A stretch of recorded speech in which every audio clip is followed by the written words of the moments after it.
உறவுகள் அனைவருக்கும் வணக்கங்க. தமிழ்நாட்டோட அடுத்த முதலமைச்சர், அவளோட எதிர்பார்த்த அடுத்த முதலமைச்சர் நாளைக்கு பதவியேற்க போகிறாங்க. தளபதி விஜய் அண்ணா அவர்கள். கண்டிப்பாக அதுக்குள்ளே அவரோட பெரும்பான்மையும் நிரூபிச்சிருவாருன்னு நினைக்கிறேன். இன்றைக்கே 5 எம்எல்ஏக்கள் அவரோட ஜாயின் பண்ணிட்டாங்க. அடுத்து இனி அவரோட கணக்குக்கு 118 எம்எல்ஏக்களுக்கு இனி 3 எம்எல்ஏக்கள் மட்டும்தான் பாக்கி இருக்காங்க. அதுக்குள்ளே நாளைக்கு அவர் பதவி ஏற்கிறக்குள்ளாரவே கண்டிப்பாக அவங்களும் ஜாயின் பண்ணிடுவாங்கன்னு நம்ம நம்புகிறோம்.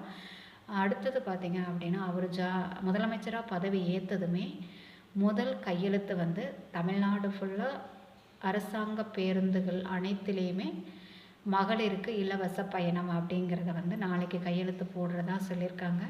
உண்மையிலேயுமே இதே மாதிரி எல்லா விஷயங்கள்லையுமே அவர் சொன்ன உறுதிமொழிகள் எல்லாத்தையும் கூடிய விரைவில் அவர் நிறைவேற்றுறது மட்டும் அல்லாமல் அவர் ஆட்சியில் இருக்கிற ஒவ்வொரு வருஷமும் அதை ஃபாலோ பண்ணணும் அப்படிங்கிறது தான் மக்களோட எதிர்பார்ப்பு. ஏன்னா நிறையா இதுக்கு முன்னாடி ஸ்டாலின் ஆட்சியில் இருந்தார். அவர் என்னென்னா நிறைய உறுதிமொழியெல்லாம் கொடுப்பாரு.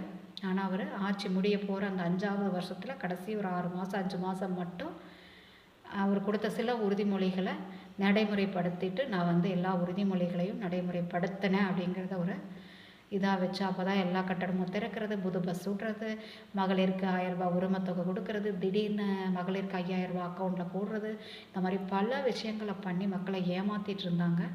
நம்மளை எல்லாத்தையுமே ஏமாற்றிட்டு முட்டாளாக்கிட்டு இருந்தாங்க. இப்போ இந்த ஆட்சி சரியான ஒரு மாற்றத்தை கொடுக்குன்னு நம்ம நம்புகிறோம். தேங்க்யூ. வீடியோ பிடிச்சிருந்தா உங்கள் ஃப்ரெண்ட்ஸுக்கு ஷேர் பண்ணுங்கள். தேங்க்யூ.